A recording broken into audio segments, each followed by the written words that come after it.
Okay, good morning and welcome to the 8. We are in week 2 of our 2-part series titled Skip the Small Talk. Just a little review from last week. We talked about remembering what the church is all about. So we talked about the church is a place for us to gather, to directly connect with God as one body in Christ. Okay, so kind of like knowing what is the purpose of the church. We also read Ephesians chapter 4. St. Paul was talking to the Ephesians, and he gave them these 6 elements or 6 virtues in order for them to be able to keep the unity of the Spirit. So in Ephesians chapter 4, St. Paul was telling them, now after the resurrection, there is no segregation between believers and non-believers, because now we all have the opportunity at salvation. So now we have something called the unity of the Spirit, something that has already been created and given to us. Now it is our responsibility to preserve that unity between us. It doesn't matter whether you're male, you're female, you're believer, non-believer. It is our responsibility to keep that unity of the Spirit with us. So in order for us to do that, we need to work on having these 6 virtues. God never intended for any of us to live the Christian life alone. So I have to understand that as a Christian, I am not expected to live a secluded life without other Christians. So God never intended for any of us to live the Christian life alone. But unity does not mean uniformity. So we are all individuals. We have our own talents. We have our own gifts that we are able to contribute to that body. So even though we're unified, that doesn't mean that we have to be uniform. So last week I said this multiple times, that this topic is not complicated. I'm probably saying things that you've heard 100 million times. But it is a demanding topic. It is a demanding practice for us to keep the unity. It's not just going to happen on its own. So today I'm going to challenge us with rolling up our sleeves and getting dirty and getting a little bit uncomfortable with some of the things that we're going to talk about today. So before I talk about anything about how to keep the unity, because last week we talked about why should I preserve the unity. So today we're going to talk about how to do that, but before we talk about how to do that, I want to talk about one of the elements we talked about last week, and that's love. So His Holiness Pope Shenouda, the 117th Pope of the Coptic Church, said this: love is the first of virtues. Nay, it is the conglomeration of all virtues. If you don't have love, you don't have any of the other virtues. It is so difficult for me to be patient without love. It is so difficult for me to be long-suffering without love. Love is so important for us to have in order for all of these other virtues to fall into place. So let's talk about love. In John chapter 15, verse 12, it says, this is my command. Christ is talking here. He's saying, this is my command, that you love one another as I have loved you. How did Christ love us? How did he love us? In verse chapter 13, it continues and says, greater love has no one than this, than to lay down one's life for his friend. That is what love is. This is not, I love cheeseburgers, or I love that show, or this is a love that will make you give up your own life for someone else. So I understand that we don't see people literally dying for each other every day, but take the example of nurses or teachers, or in your own marriage, you're having to die to yourself for the interest of the other person, or for those of you who have kids. You go through a lot of self-sacrifice every day in order to make sure that that child is taken care of. So you can still die to yourself and show that same love that Christ asked of us without physically actually dying. You're dying to yourself every day when you're showing love to those around you and you put them before So I want you to ask yourself, are you dying to yourself for others?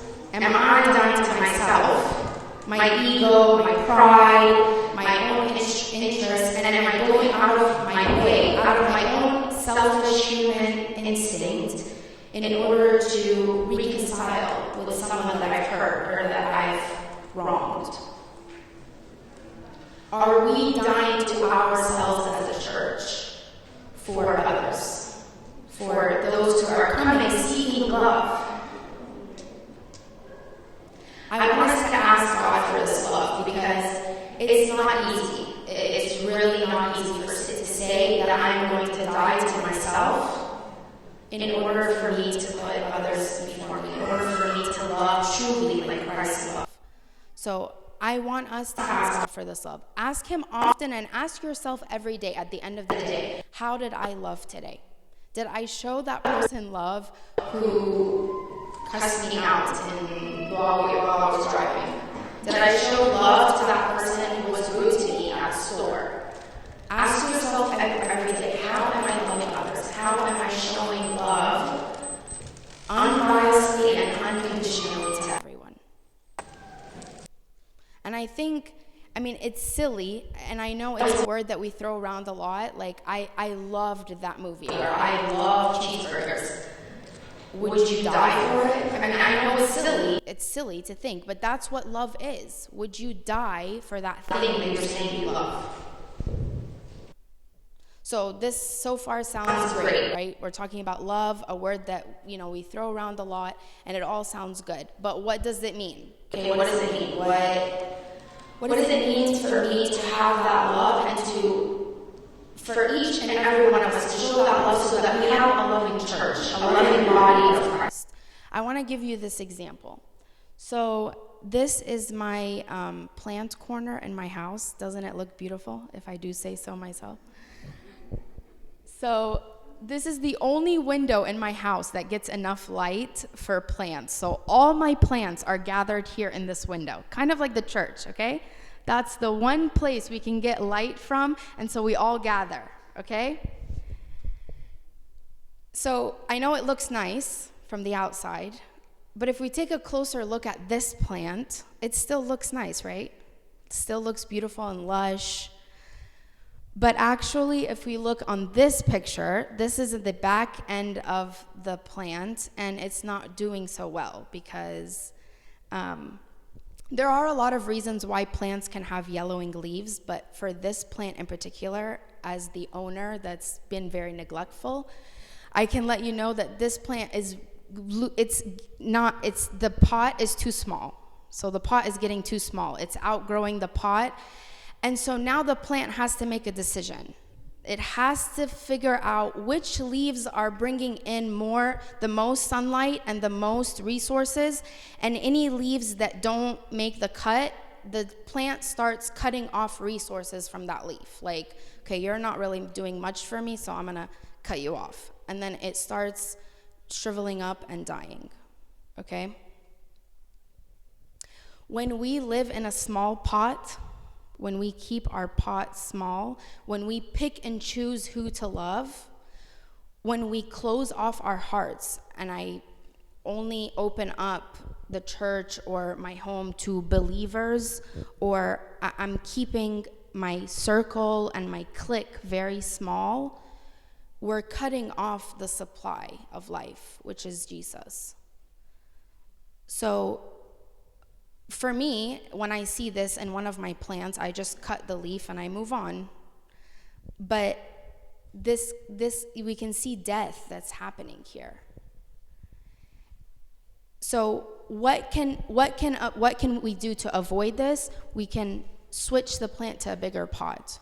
We can grow our circles. We can open our heart. We can make our love bigger and unbiased.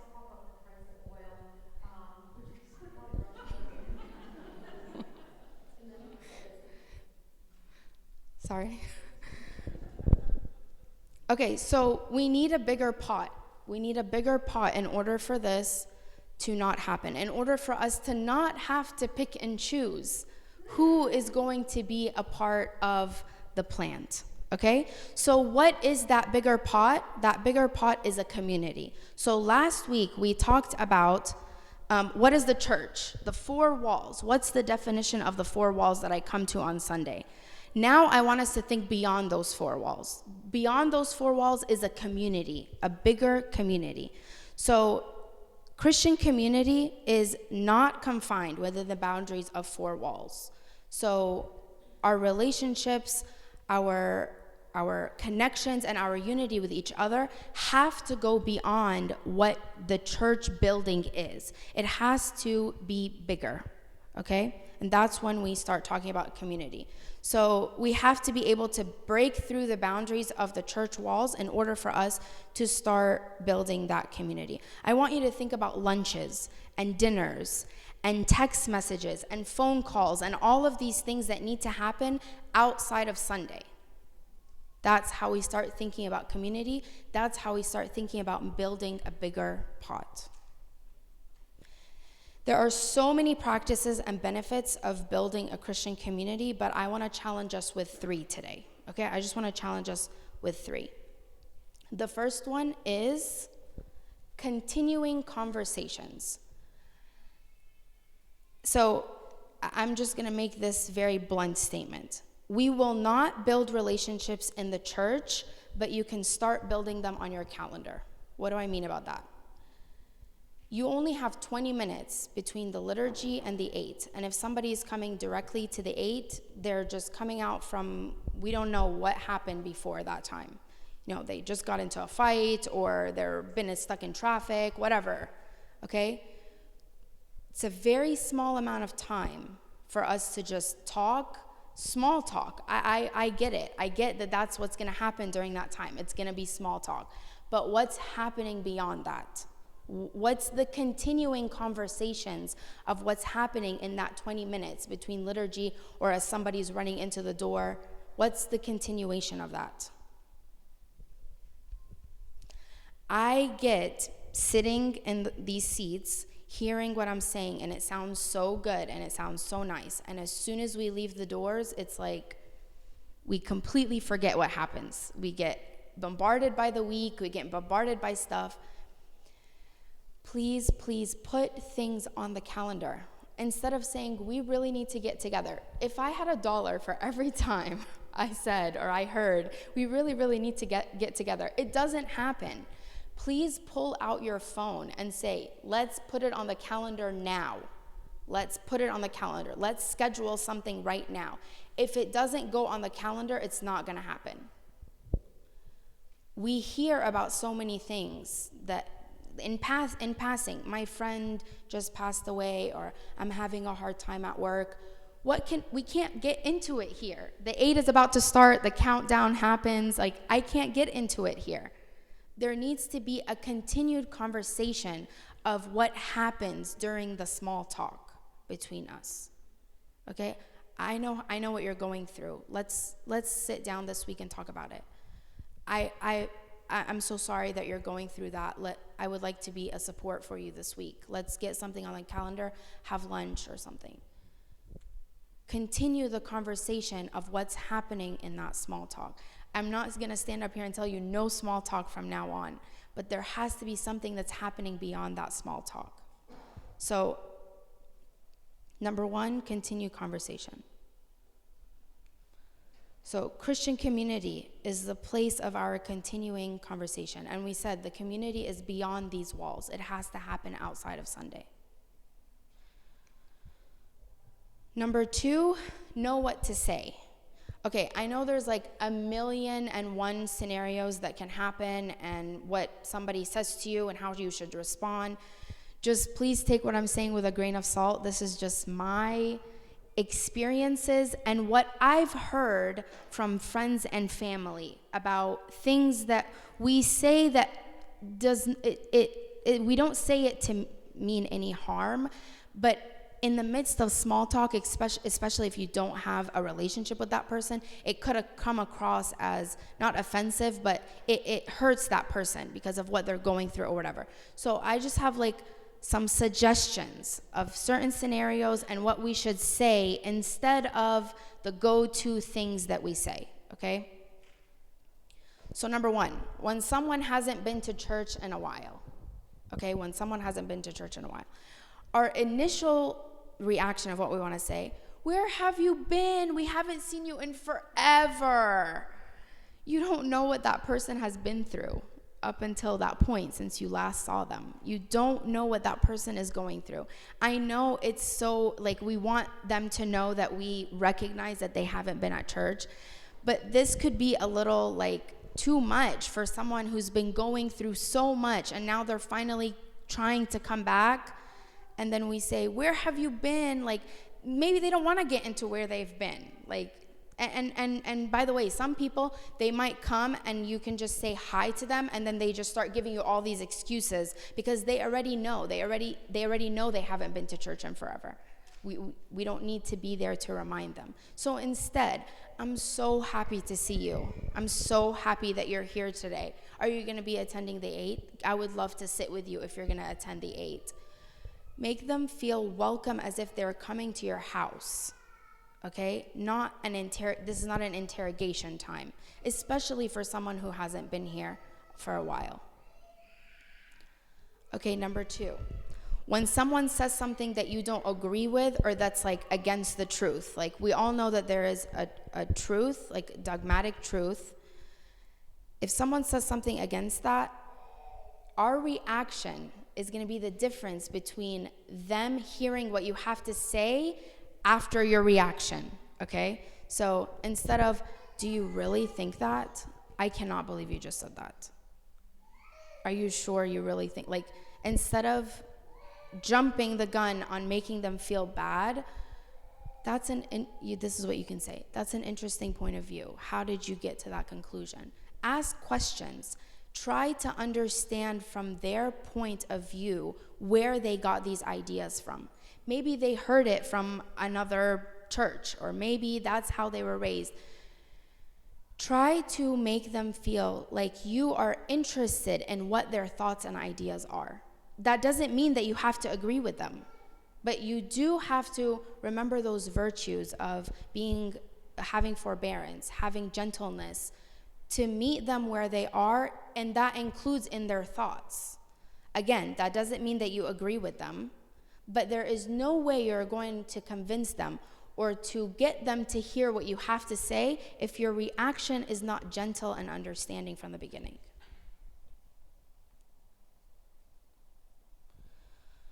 Okay, last example. When someone new comes to church. So the video that didn't play before this, there's something happened and I couldn't show it, but there's like a lot of scenarios where we can be a little bit too much like in people's face, but I want us to kind of be too much in people's face when you see somebody new. We need to be like flies on honey when somebody new comes. Okay? Don't leave them alone for 1 second. Do not leave them alone. Make them feel, if you invited somebody to your house, you would not leave them in the corner without talking to them or offering your whole kitchen. Okay? We're Egyptian. I know how it goes. Like, imagine if somebody's coming to your house to visit you. What would you do? Would you just leave them without offering them coffee or offering them, how are you? It's so nice to see you. You wouldn't do that. So I want us to have that idea in our head that you are welcoming someone in your home. You're welcoming someone into your Father's home. So it should be taken very seriously when you see a new face. We should all be running. Do not leave it up to somebody else. We should all be trying to meet that person. Offer them information about the 8, our second service, what's happening, where they live and what they do for a living and all of that. That's gonna come later with relationships. That's not in the initial greeting, okay? We're here to greet people who come to our home, who are here to come to our Father's home. That's what we're here to do. We're here to welcome people to our home. I just want to take this time. I was going to not include this, but I'm feeling like I need to include it.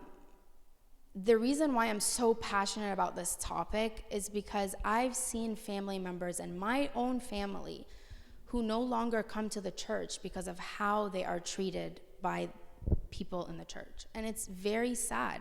That's the reason why I said last week, shame on us, shame on me if I stand in the way of anybody coming to church to meet with their Father, no matter where they are, no matter why they're here, no matter how they act when they're here. So I have these examples in my personal family that I know of. Something happened to me too. When I was in middle school, going into high school, my dad actually was a contractor in Iraq and Kuwait, and he was gone for 4 years. So pretty much during like the most confusing, most difficult time of puberty, I just had my mom, and we were doing a whole bunch of things, and I didn't have my dad. And people that I never even knew came to the church would come up to me and be like, "How is your dad doing?" And I'm like, "I don't even know who you are. Like, and you want to just come and pry information about how is my dad doing?" And so it really got me to think, like, where is the relationship of this? Where is beyond the small talk of like just wanting to pry out information from each other? So this is like very personal to me, to really want to get beyond this small talk and this superficial level with each other. How can we go deeper beyond just what happens on Sunday, just beyond what you hear and then you want to talk to somebody about just quickly in passing on Sunday? Okay, so number 1 was continuing conversation. Number 2 was know what to say. And number 3 is my personal favorite, so I left the best for last, is to supply a prayer warrior. And I cannot take credit for this. The only reason why I can stand here and say this is such an important part of our relationship together is because of Father Luke, the late Father Luke. He was such a prayer warrior for me. And when he passed, or not even when he passed, when his sickness got too much, I felt like, who's gonna pray for us now? You know, like, so I really felt like we have to be that. Like, so I'm really taking his example and I want us to all make prayer warriors out of ourselves, because when you have somebody that prays for you, you want to give that to somebody else. Trust me. It's so powerful. So let's read about the power of praying for each other. In James chapter 5, it says, confess your trespasses to one another. I'm just going to stop right there. Confess your trespasses. This is the opposite of small talk, okay? Like, St. James here is saying, skip the small talk, okay? Confess your trespasses to one another. Confess your griefs. What's burdening your heart? These are the things that we should be talking to each other about, not small talk. And pray for one another.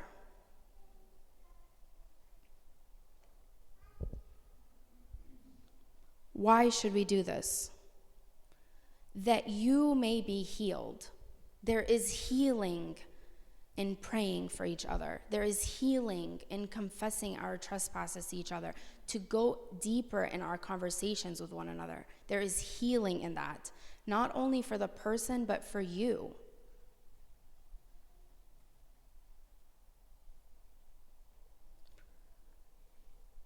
Especially if I can't stand someone. A spouse, maybe. Like, I really, really can't stand you right now. Please, in that moment, pray for them. Like, it's literally like a miracle. And it's funny, because, like, when my father of confession tells me, you need to pray for them, I'm like, are you kidding me? Like, I'm telling you I can't stand them, and you're telling me pray for them? It's literally a miracle. Like, if you just, I don't know if it's, like, magic on you or magic on that person, but, like, you're going to see stuff that's happening, like, what in the world? And there is no other thing that you can trace it back to other than that prayer that you said in that moment. Forgive me for what I'm about to say, but if you don't really want somebody to pray for you, please don't say pray for me. Please. Like, I know we just say it to just get people to stop talking, like, just pray for me, just pray. Just please don't say it if you don't mean it from your heart. And on the opposite side, if somebody says pray for me, don't say I will pray for you if you're not really going to pray for them. Like, this is how serious we need to take this. Like, this is how serious I am about this point. It's such a serious thing. If you don't want somebody to pray for you, don't say pray for me. And don't tell somebody that you're going to pray for them if you're not really going to pray for them. It's such a powerful tool that we've been given, and we shouldn't just take it for granted. We shouldn't just use it as a shield to get people to leave us alone. Okay? Why am I making such a big deal about this? The verse continues in chapter 5, verse 16. The effective, fervent prayers of a righteous man avails much. The fervent prayer. What does fervent mean? Having or displaying a passionate intensity. I hope you guys feel my passionate intensity here. Like, fervent. A fervent prayer with all your heart of a righteous man. Why are you praying for that person? Is it for your own personal gain? Going back to that spouse thing. Are you just wanting to get something out of it and that's the reason why you're praying for them? Or are you praying because you really want God to be in the midst of that conflict that's happening? Is it out of love for that person without anything coming out of it? That's the prayer of a righteous man. Please, please skip the small talk. And if you have nothing to say, pray for that person. The best gift that you can give someone is to pray for them. So I don't want us to look pretty on the outside, just pretty, blue, green, lush, pretty on the outside. And on the inside, we're cutting people off. On the inside, we're picking and choosing who can be in our cliques. I don't want us to stay comfortable, come and leave on Sunday after Sunday, just making small talk and not continuing the conversations beyond these four walls. Be yourself. I'm not asking you to be someone else. I want you to be yourself. And please don't say I'm an introvert and I can't talk. There's no bigger introvert than me. Like, I'd rather be under a blanket in my house. Okay, trust me, I understand about being an introvert. But this is not about what you want. This is about what God wants us to do. This is about what our responsibility is as a Christian community. This is our responsibility. Once you know something is your responsibility, you don't have to be there right away, but ask God to help you get there. Ask God to help you get there. All He wants is your willing heart to want to get there. You don't have to be there today. Christ didn't let several social stigmas stop him from outwardly speaking to the Samaritan woman. And guess what? It was not small talk. He told her all that she had done. It was not small talk. Someone that he had never met before, and someone that he shouldn't even have been speaking to because of social norms.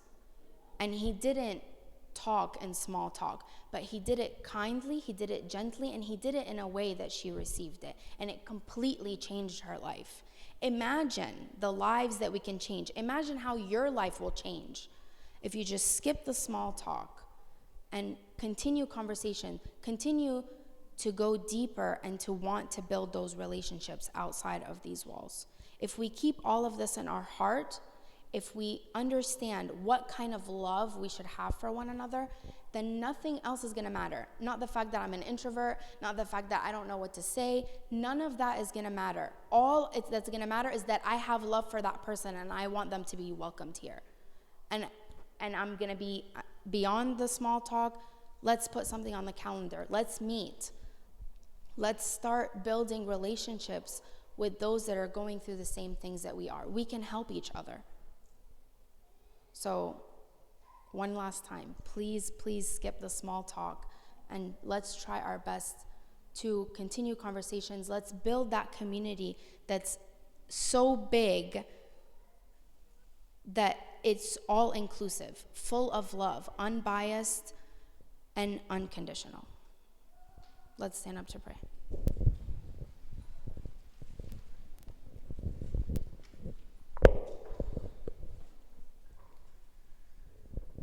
In the name of the Father, the Son, the Holy Spirit, one God, amen. Thank you, O Lord, so much for bringing us to this place. We thank you so much for giving us a place where we can gather together to connect directly with you on a personal level. We thank you so much for giving us each other in this body. We thank you so much for giving us this responsibility to preserve the unity of the Spirit, to have the opportunity to bring so many to know you as their own personal Father and Savior. We ask for you to continue to strengthen us, enlighten our hearts, and give us the willingness to get out of our comfort zone in order for us to connect everyone to you. Help us keep the goal in front of us. Help us be able to stretch our hearts full of love for everyone around us. We ask you to continue to guide this church, continue to guide us to be a light for all who are seeking you. We ask all these things through the intercession of St. Mary, St. Moses the Strong, St. John, St. Mark, and all your saints. Hear us as we pray together thankfully. Our Father, who art in heaven, hallowed be thy name. Thy kingdom come, thy will be done